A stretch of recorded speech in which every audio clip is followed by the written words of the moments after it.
आज की इस वीडियो में हम लोग देखेंगे class 11 physics motion in straight line.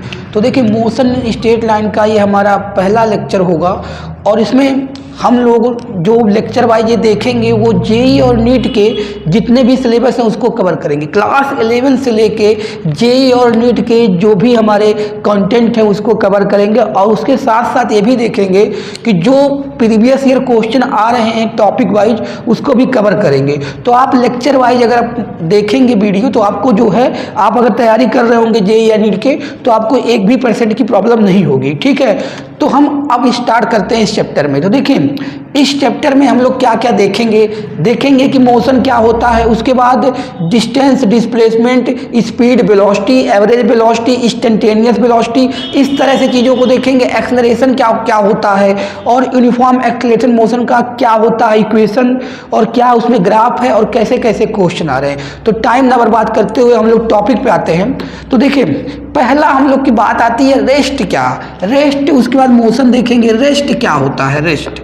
तो देखिए हम लोगों को पता है कि कोई ऑब्जेक्ट, अगर किसी ऑब्जेक्ट का पोजीशन टाइम के साथ चेंज नहीं हो रहा है, जैसे आप कहीं पे खड़े हो और 4 घंटे तक वहीं रुके रहो तो आप क्या कहे जाओगे? टाइम के साथ आपका पोजीशन चेंज नहीं हो रहा है, यानी आप 4 घंटे से एक जगह पे खड़े हैं तो आप किस में हैं? रेस्ट में। तो यही चीज़ें होती हैं कि when position of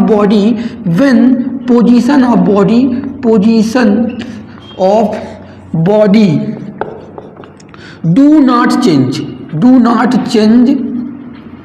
with respect to time, देखें, then body is said to be in motion, then body is said to be in rest, then body is said to be in rest। तो समझ गए होंगे आप कि अगर body की position time के साथ चेंज नहीं होती है तो उसको रेस्ट में कहा जाता है। इसमें कोई बहुत बड़ी बात नहीं है। और अगर देखिए पोजीशन, टाइम, ये सब चीज़ें हम लोग आगे पढ़ेंगे भी, यहाँ बता देते हैं ये पोजीशन है, टाइम है, ग्राफ बनाया जाए तो ऐसे ग्राफ जाएगा। इससे क्या इंडिकेट हो रहा है कि देखिए ये टाइम की एक्सिस है, ये पोजीशन है। जैसे मान लीजिए आप लोग कोऑर्डिनेट एक्सिस पे यहाँ लिखे रहते हैं टाइम 2 सेकेंड, 4 सेकेंड, अरे आप जो भी लिख दो, यहाँ पे 6 सेकेंड, 10 सेकेंड लिखा हुआ है तो आप 2 सेकेंड पे जाओगे और ये क्या है? पोजीशन है। मीटर में मान लीजिए 10 मीटर है तो आप देख रहे हैं 2 सेकेंड पे भी 10 मीटर में है, 4 सेकेंड पे भी 10 मीटर में, 6 सेकेंड पे भी 10 मीटर में है। तो यहाँ पे क्या दिख रहा है कि इस बॉडी की पोजीशन टाइम के साथ बदल नहीं रही है, चेंज नहीं हो रही है, तो ये किस में है? रेस्ट में है। ठीक, तो ये हो गया। अगर हम बात करें मोशन की तो मोशन में क्या होगा? जब बॉडी की पोजीशन टाइम के साथ क्या होगी? चेंज होगी। तो देखिए मोशन की बात करें अगर हम लोग, when position of body change with respect to time, when position of body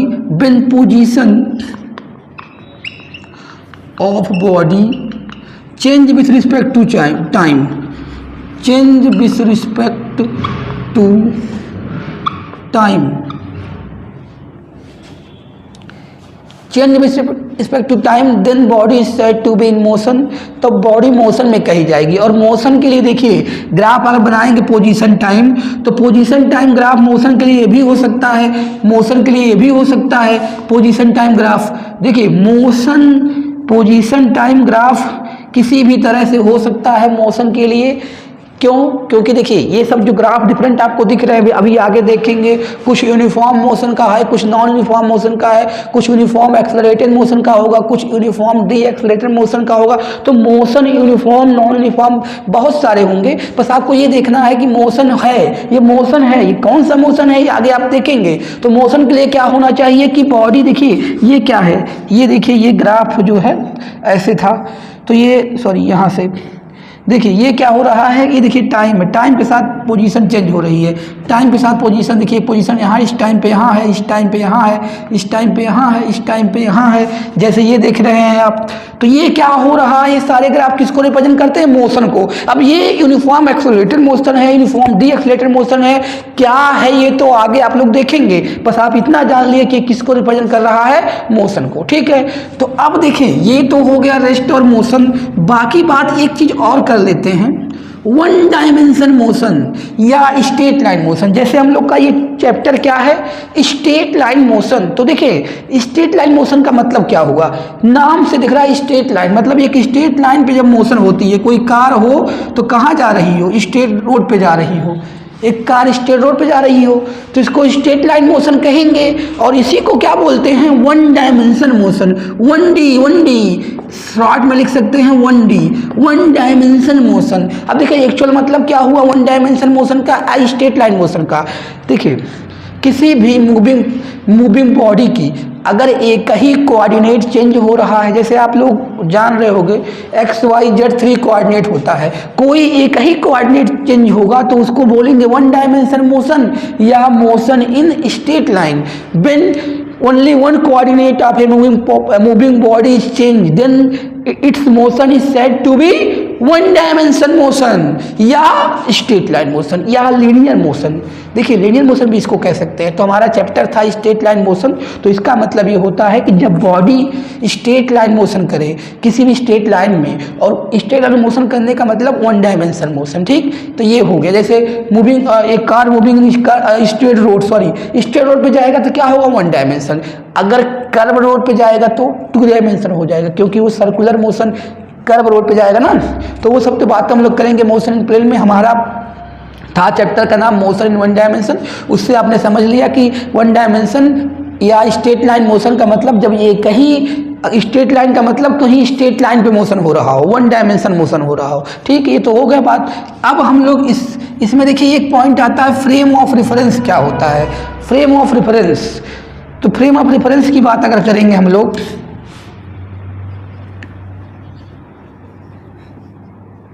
frame of reference, देखिए फ्रेम ऑफ रेफरेंस की detail study Newton's law of motion में इनर्शियल नॉन इनर्शियल फ्रेम की बात करेंगे, वहाँ और अच्छे से देखेंगे। लेकिन यहाँ समझ लेते हैं कि फ्रेम ऑफ रेफरेंस का एक्चुअल मतलब क्या हुआ। देखिए इसको समझने के लिए मान लीजिए आपके पास ये कोई मूविंग प्लेटफॉर्म है, यहाँ से कोई ये मूव कर रही है और यहाँ पे एक कोई आदमी है, यहाँ पे मान लीजिए कि ए है और यहाँ पे कोई है आपका, ये मान लीजिए ये बी है और यहाँ पे कोई ग्राउंड है, ये ग्राउंड, यहाँ पे कोई खड़ा है आदमी, इसको क्या मान लीजिए, इसको सी मान लीजिए, सी, इसको क्या मान लीजिए सी। तो देखें आप ध्यान से देखें, हम लोग समझ रहे हैं फ्रेम ऑफ रेफरेंस क्या होता है। ये देखिए ग्राउंडेड है ये और ये मूव कर रही है। तो आपको अगर हम कहें कि अगर ए से कहा जाए कि ए को कहा जाए कि वेलोसिटी ऑफ बी क्या है, ए को कहा जाए और ये मान लीजिए कि ये पूरा वी वेलोसिटी से मूव कर रही है, इधर मूव करा दीजिए, इधर मूव करा दीजिए, इधर मूव कर रही है। तो अगर मैं कहूँ ए क्या कर रहा है, अगर ए से पूछा जाए बी की वेलोसिटी, तो ये क्या बताएगा, velocity of v equal to 0।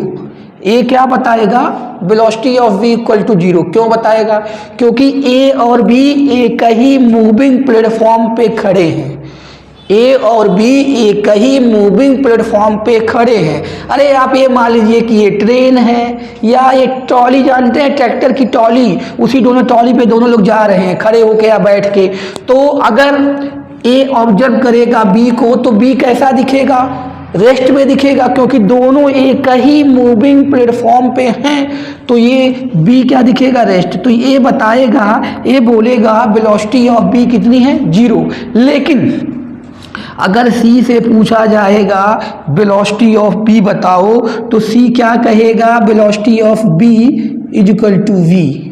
We क्यों, क्योंकि ये बी से वेलोसिटी से मूव कर रहा है। जो ग्राउंड पे बंदा खड़ा है वो तो यही देखेगा ना कि जो आपका ए है, सॉरी जो बी है वो क्या कर रहा है, वी वेलोसिटी से बढ़ रहा है। क्योंकि जिस मान लीजिए ट्रेन है या कुछ भी है तो ये वी वेलोसिटी से जा रही होगी, तो इस बंदे को जो यहाँ पे खड़ा है उसको कैसा दिखाई देगा, बी वेलोसिटी से मूव करता हुआ दिखाई देगा। कौन सा, ए और बी दोनों इसे बी वेलोसिटी से मूव करता हुआ दिखाई देंगे। तो जैसे हमने ए से पूछा वेलोसिटी या बी, तो जीरो बताया, क्योंकि इसके रिस्पेक्ट में रेस्ट में दिखेगा। जैसे आप ट्रेन में बैठे रहते हो तो दूसरा भी आदमी बैठा रहता है, तो आप दूसरे को कैसा मानते हो, रेस्ट में मानते हो ना। लेकिन अगर कोई खड़ा है प्लेटफॉर्म पे नीचे, तो जब ट्रेन जाती है तो आपको रेस्ट में थोड़ी वो समझेगा, वो तो आप जिस वेलोसिटी से ट्रेन जाती है उसी वेलोसिटी से आपको बताएगा कि उतने वेलोसिटी से मूव कर रहे हैं। तो इसका मतलब क्या हुआ, देखिए सी ने बताया कि इसकी वेलोसिटी क्या है v, और ए ने बताया कि इसकी वेलोसिटी b की क्या है 0।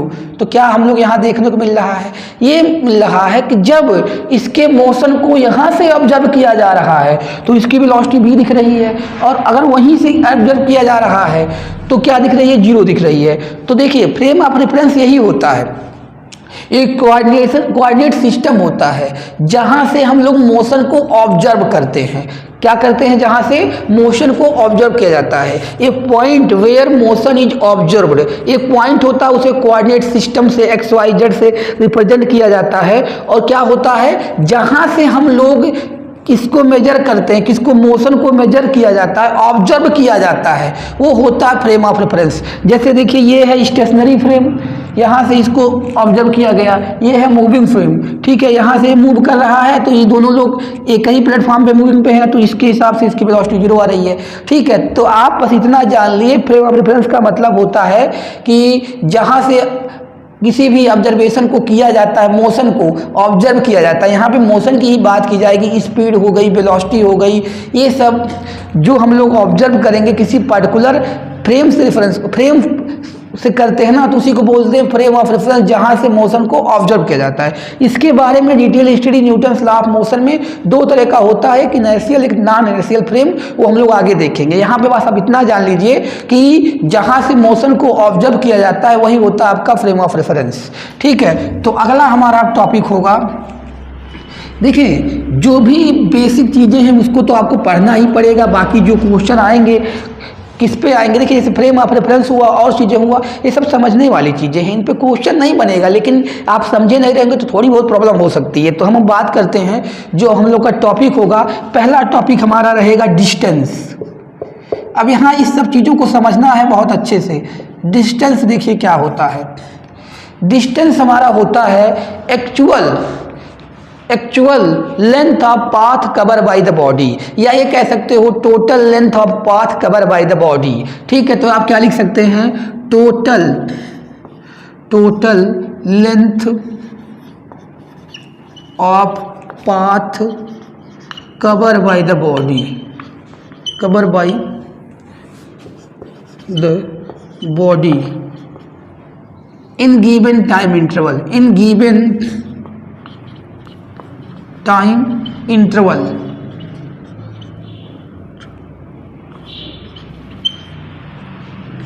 गिवन टाइम इंटरवल का मतलब हुआ total length of path cover by the body in given time interval, मतलब जो भी टाइम दिया है उसके अंदर कितना डिस्टेंस मतलब वो पाथ कवर करता है, क्या लेंथ ऑफ पाथ। जैसे देखिए यहाँ से अगर ये बॉडी, ये देखिए यहाँ से ए और बी गया है, तो इसका डिस्टेंस क्या होगा, इसको नाप लिया जाए जितना होगा।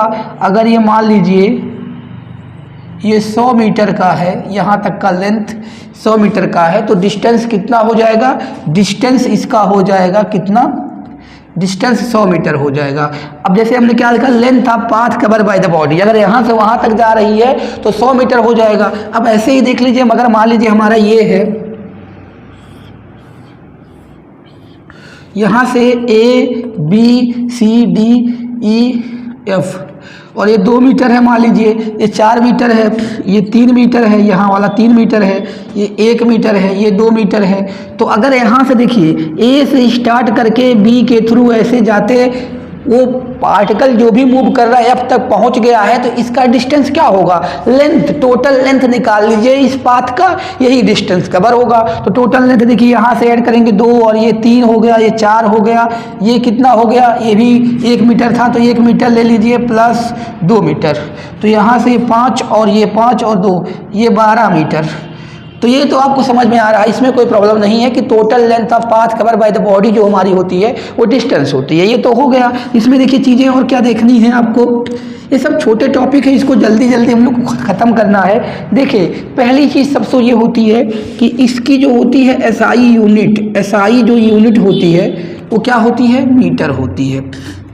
और ये देखिए अगर सीजीएस की बात करेंगे, सीजीएस सिस्टम में क्या हो जाएगी इसकी यूनिट, सेंटीमीटर। तो इसमें कोई बहुत बड़ी बात नहीं है, एसआई यूनिट मीटर और सेंटीमीटर होती है सीजीएस में।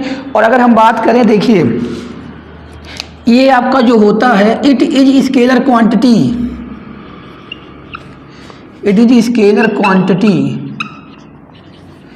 आप लोगों को पता होगा कि ऐसी क्वांटिटी जिसको मेजर करने के लिए डायरेक्शन की ज़रूरत नहीं होती है उसको स्केलर बोलते हैं। तो इसको मेजर करने के लिए डायरेक्शन की ज़रूरत नहीं होती है, तो ये कौन सी क्वांटिटी हो जाएगी, स्केलर क्वांटिटी। ठीक है, अगला है देखिए distance neighbour decrease with time. ये बहुत ही इंपॉर्टेंट पॉइंट है, distance neighbour decrease with time. ये सब चीज़ें जो बता रहा हूँ इसको आप नोट करते रहें, बहुत ही इंपॉर्टेंट पॉइंट है। इस पे क्वेश्चन कैसे बनेंगे ये भी बताता हूँ। डिस्टेंस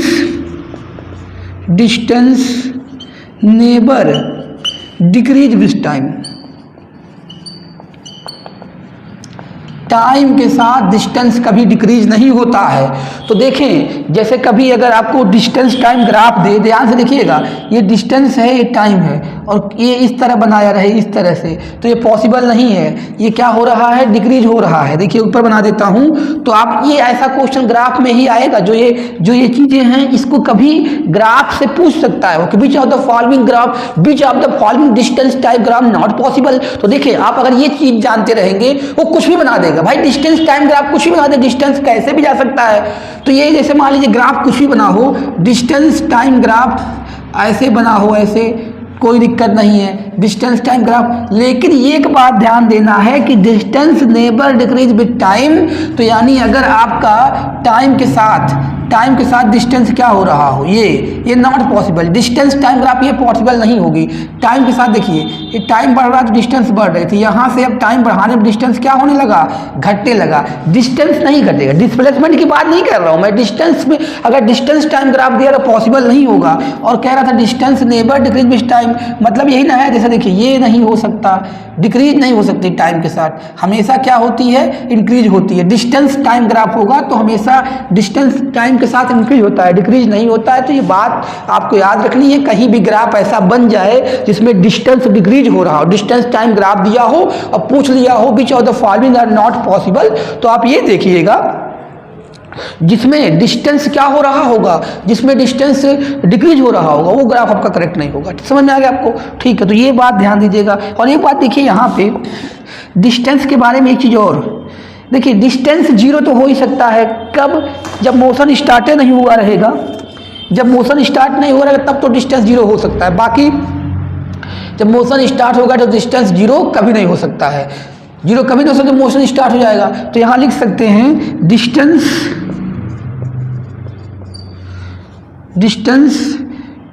इज ऑलवेज पॉजिटिव, हमेशा पॉजिटिव होगा, नेवर नेगेटिव। जीरो कब होगा, देखिए मैं जीरो के बारे में बता रहा हूँ, जब मोशन स्टार्ट नहीं होगा तब जीरो होगा, नहीं तो distance is always positive, never negative होगा। नेगेटिव नहीं हो सकता है डिस्टेंस, ठीक है। और ये टाइम के साथ क्या होता है, टाइम के साथ कभी भी डिक्रीज नहीं हो सकता है, स्केलर क्वांटिटी होती है। ये चीज़ें देख लिया। और क्या और चीज़ें क्या है, और डिस्टेंस क्या होती है, एक्चुअल लेंथ ऑफ पाथ होता है। ये एक बात ये भी याद रखिए, डिस्टेंस क्या होता है, एक्चुअल लेंथ ऑफ पाथ। तो उसको डिफिनीशन में भी देखिए कहीं कहीं यही लिखा था कि actual path, length of path cover by the body, ठीक है। तो आप समझ गए डिस्टेंस के बारे में, स्केलर क्वांटिटी, ये सब चीज़ें आपको ध्यान रखनी है। अब देखिए डिस्प्लेसमेंट की बात करें तो हम लोग दोनों के क्वेश्चन देखें। डिस्प्लेसमेंट देखें क्या होता है, ये था हमारा डिस्टेंस। तो देखें डिस्प्लेसमेंट की अगर हम बात करें, डिस्प्लेसमेंट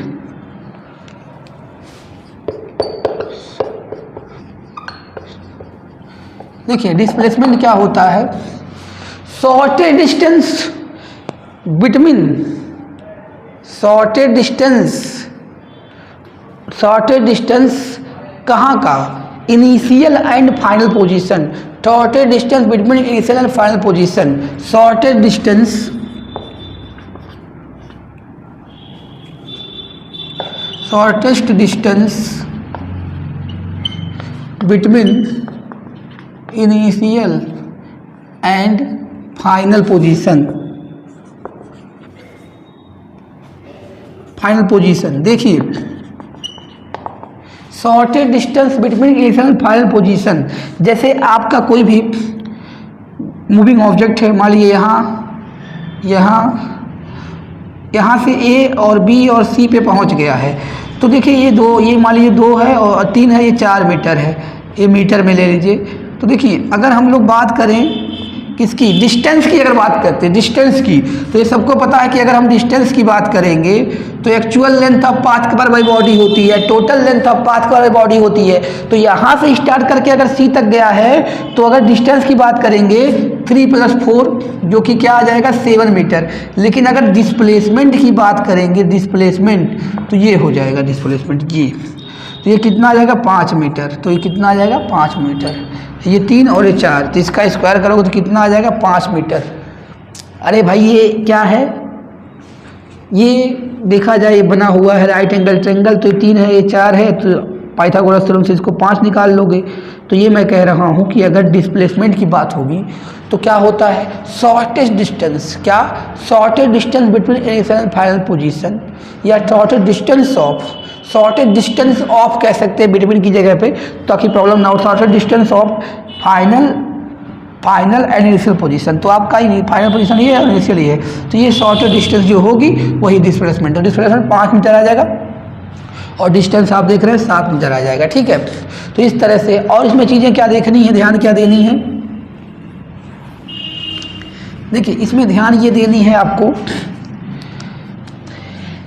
ये होती है it is vector quantity, it is, पहले इसकी यूनिट, इट्स यूनिट क्या होगी, इट्स यूनिट क्या होगी मीटर, किसमें मीटर होगी, किसमें एसआई में, एसआई यूनिट की मीटर होगी, और सीजीएस सेंटीमीटर होगी, ये आपको पता है, ठीक है। और ये क्या होता है, it is vector quantity,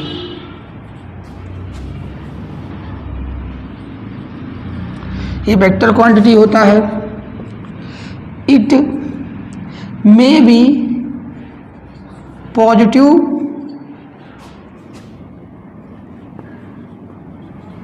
negative और जीरो, डिस्प्लेसमेंट में भी पॉजिटिव नेगेटिव और जीरो, मतलब देखिए डिस्प्लेसमेंट आपका पॉजिटिव नेगेटिव जीरो कुछ भी हो सकता है। देखिए नेगेटिव कब होगा, जब कोऑर्डिनेट एक्सिस से देखेंगे, जैसे एक्स एक्सिस के नेगेटिव डायरेक्शन में चला जाए तो डिस्प्लेसमेंट को हम लोग -2i कैप इस तरह से, जो अभी आगे आपको बताई जाएगी इस बात को, तो डिस्प्लेसमेंट नेगेटिव हो सकती है। और जहाँ की बात है जीरो की, जैसे कोई पार्टिकल है, यहाँ ये सर्कुलर पाथ है, यहाँ से स्टार्ट करके फिर यहीं पे आ जाएगा, अगर इनिशियल और फाइनल पोजीशन सेम हो जाता है तो किसी भी बॉडी का जो डिस्प्लेसमेंट ट्रबल्ड होता है, डिस्प्लेसमेंट जो उसका होता है वो टोटल क्या हो जाता है, जीरो। अगर इनिशियल और फाइनल पोजीशन सेम हो जाता है तो डिस्प्लेसमेंट बॉडी का क्या हो जाता है, जीरो। तो ये बात को याद रखना है आपको, ठीक है। ये पॉजिटिव नेगेटिव जीरो कुछ भी हो सकता है। और ये होता है क्या, शॉर्टेज डिस्टेंस होता है, ये होता है शॉर्टेज डिस्टेंस। तो एक बात और देख लेते हैं, तब हम लोग इस पे क्वेश्चन करते हैं। देखिए डिस्टेंस, रिलेशन बिटवीन डिस्टेंस और डिस्प्लेसमेंट, ये क्या होता है, relation between distance and displacement, relation between distance and displacement की क्या होता है। देखिए हम लोग को पता है कि ये जो होता है डिस्टेंस होता है वो टोटल लेंथ होता है, तो वो हमेशा क्या होगा, टोटल लेंथ होगा, तो हमेशा जो है शॉर्टेज डिस्टेंस से तो ज़्यादा ही होता है। इक्वल कब हो जाएगा, जब हमारा कोई स्ट्रेट लाइन मोशन हो रहा हो, एक सीधी लाइन में मोशन हो रहा हो। मैं बता रहा हूँ आपको, पहले इसको लिख लेता हूँ क्या मतलब है इसका। देखिए जो आपका डिस्टेंस होता है, डिस्टेंस वो always greater than or equal होना चाहिए डिस्प्लेसमेंट के। ऐसा क्यों हो रहा है? देखिए, इसलिए हो रहा है ऐसा,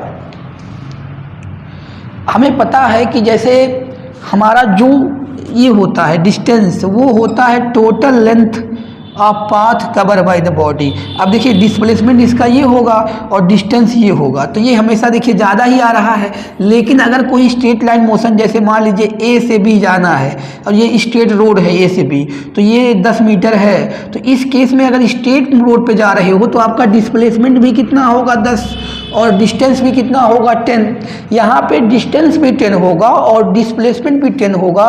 तो ओवरऑल आपको क्या दिख रहा है कि यहाँ पे डिस्टेंस और डिस्प्लेसमेंट समान है, दोनों की क्या है, सेम है। डिस्टेंस और डिस्प्लेसमेंट की बात करें दोनों सेम आ रहे हैं।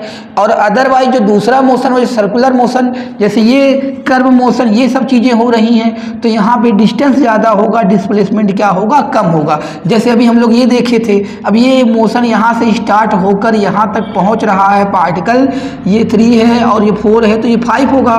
तो डिस्टेंस यहाँ से ये ऐड करने पर कितना है, 7, और ये डिस्प्लेसमेंट है, तो डिस्प्लेसमेंट हमेशा क्या आया, कम आया। तो यानी मतलब क्या हुआ कि हमारा distance is always greater then और इक्वल टू दिस। यहाँ इक्वल टू इसलिए लगा है कि स्ट्रेट लाइन मोशन होगा तो ये इक्वल का जो साइन है वो लगेगा यहाँ पे। तो यहाँ एक चीज़ और देखिए, तो हम लोग ये भी लिख सकते हैं distance divide by displacement greater than और इक्वल टू 1। और एक बात याद रखिएगा, ऐसा क्वेश्चन आ सकता है नीट या जेईई में, ये ऑप्शन दिया होगा तो देख लीजिएगा ध्यान से, ऊपर डिस्टेंस रहता है और ग्रेटर देन 1 रहता है। अब इसको पलट दिया जाएगा, अगर ऊपर ये कर दे डिस्प्लेसमेंट डिवाइड बाई डिस्टेंस हो जाए, अगर डिस्प्लेसमेंट डिवाइड बाई डिस्टेंस हो जाएगा तो आप ये जान लीजिए कि ये क्या हो जाएगा, लेस देन और इक्वल टू 1 हो जाएगा। ये बात यहाँ पे ध्यान देनी है, अगर ये पलट जाएगा तो इसकी वैल्यू भी जो है इस तरह से हो जाएगी। ठीक है, अब देखिए हम लोग इस पे क्वेश्चन करेंगे कि डिस्टेंस और डिस्प्लेसमेंट पे। तो देखिए पहला हमारा क्वेश्चन है, देखिए सर्कुलर पाथ में आप लोग देखिए यहाँ पे क्वेश्चन एक कॉमन है, उसके बाद तरह तरह के क्वेश्चन इस पे आ सकते हैं। कोई बहुत ज़्यादा प्रॉब्लम वाली क्वेश्चन नहीं आती है डिस्टेंस और डिस्प्लेसमेंट, लेकिन ध्यान देना ही पड़ेगा। क्वेश्चन आपका फर्स्ट है, यहाँ पे देखिए क्या है, एक सर्कुलर ट्रैक है या मान लीजिए सर्कुलर गार्डन है, यहाँ से कोई पार्टिकल स्टार्ट कर रहा है, ये B है, ये C है और ये D है। तो यहाँ से स्टार्ट करके ये जा रहा है BCD पर, यहाँ से A से स्टार्ट कर रहा है। तो आपको फाइंड करना है, फाइंड, नीचे लिख देता हूँ, find distance and displacement when particle, या distance and displacement at point लिख लीजिए, point B, C and D। देखिए B, C एंड D पर डिस्प्लेसमेंट एंड क्या फाइंड करना है आपको, डिस्टेंस यहाँ से स्टार्ट किया है, यहाँ से स्टार्ट किया है पार्टिकल, तो जा रहा है कहाँ पे, B, C और D पे। तो आपको कहाँ फाइंड करना है डिस्प्लेसमेंट, B, C और D पे। तो ये क्वेश्चन आप देख लीजिए, B और C, D पे फाइंड करना है। तो अब इसको हम लोग सॉल्व कर रहे हैं, कहाँ, यहाँ से स्टार्ट करके B, C और D पे जा रहा है, यहीं पे डिस्प्लेसमेंट और डिस्टेंस दोनों निकालना है। तो एक बात ध्यान दीजिएगा, इसकी रेडियस R ले लीजिए। तो देखिए जब यहाँ से यहाँ तक आएगा ये चीज़, तो अगर हम डिस्टेंस की बात करें तो पहले यहाँ लिख लेते हैं एट पॉइंट B।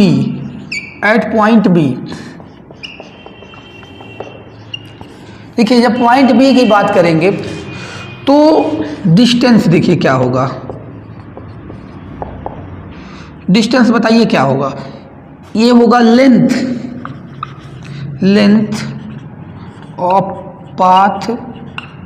पाथ कौन सा, AB, length of path AB।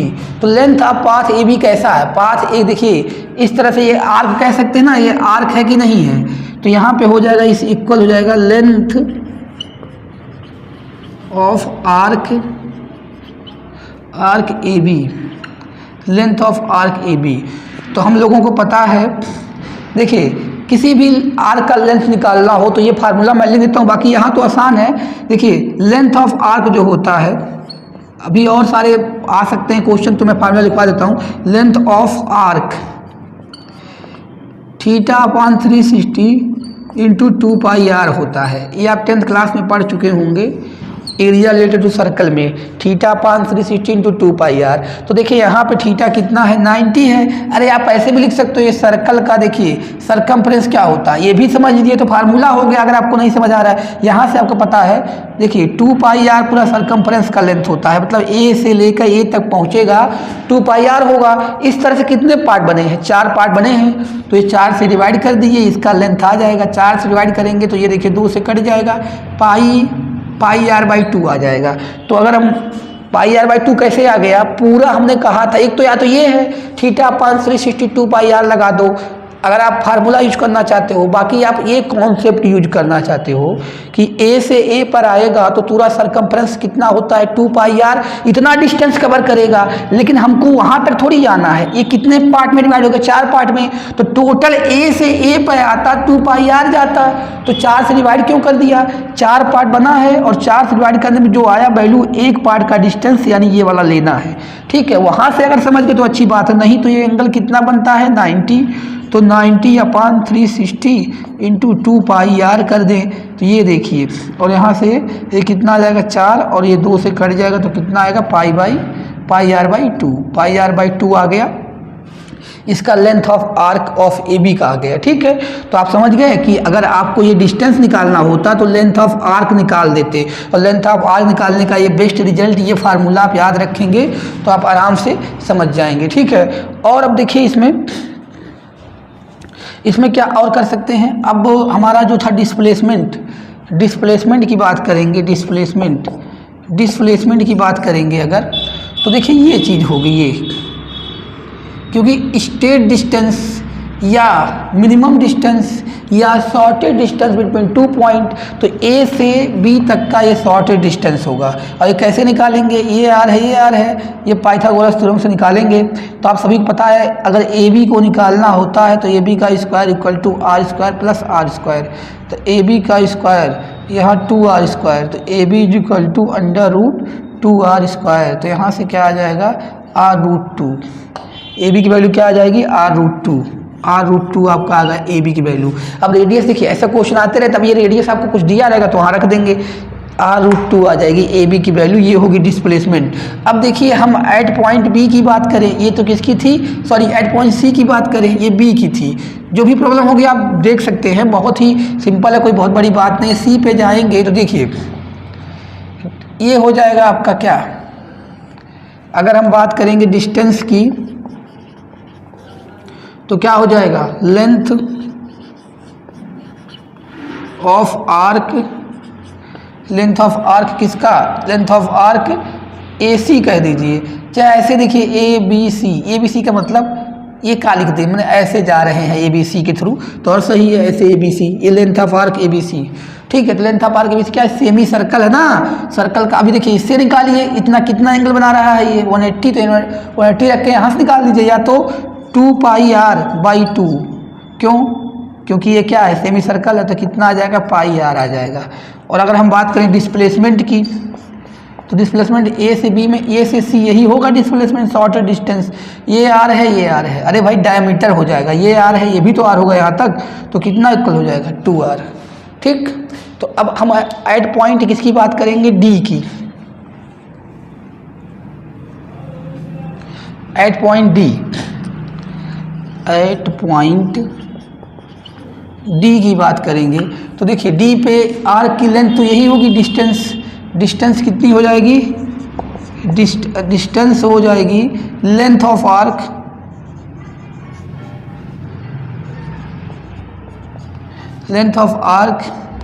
A B D कर दीजिए, या ABCD ऐसे पूरा करके लिख लीजिए, कोई बहुत बड़ी दिक्कत नहीं है।